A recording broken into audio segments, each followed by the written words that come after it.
guys, good morning. This is Miss Gloria May Ampani. So today we were gonna be tackle about May. Me, myself, and I. So let's go! So ngayon nga, sasagutin natin ang tanong, sino nga ba ako? So, sa pagkakilala ko sa sarili ko, ako yung taong mahiyain. Depende na lang siguro sa taong nasa paligid ko. Kung friend kita, syempre, sino ka ba naman? Pero mahiya-hiya pa ako. Kung family naman kita, ano nga naman mahiya pa ako, family naman kita. So, ako din yung taong soft-hearted, pero may anger issue. So, pag may inaaway ako sa tao, ako din yung iiyak sa dulo.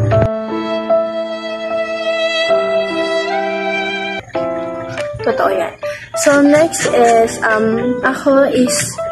mahilig ako makipaglaro sa mga pamangkin ko kasi wala nga akong kapatid. Ako yung pinakabunso, so wala akong kalaro. So, sila yung mga kalaro ko, mga pamangkin ko. Ay, marami naman sila kasi 7 kami mag-sibling. And next po is my hobbies.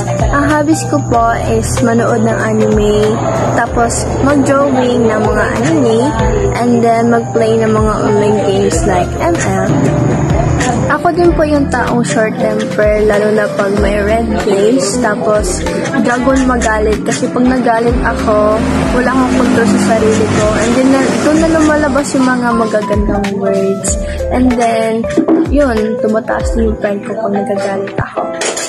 Ako din po yung taong hindi masyadong mabait, hindi din masyadong masama. Depende lang talaga sa pakikitungo ng isang tao din sa akin. So, let's move on sa fun facts about me. So, fun facts about me is, nagadrama ako, nagkanta ako pag naghugas ako ng pinggan or nagalaba or nagaligo. Kasi nga, parang naman hindi ko ramdam yung pagod, hindi ko ramdam yung oras. Kasi nga, in-entertain ko sarili ko. So, another fun facts about me is, mahilig ako sa horror movies, but takot ako sa horror. Lalo na pag madilim, tapos ako naman isa. So, next is my talent. So, yung talent ko po is singing, dancing, and cooking.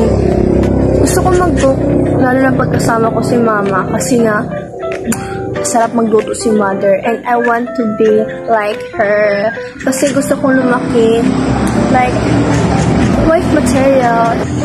So, ayun na nga guys, dito na po magtatapos ang video na ito. Sana po sa video na ito is nakilala niyo po ako lalo. Maraming salamat po sa panonood.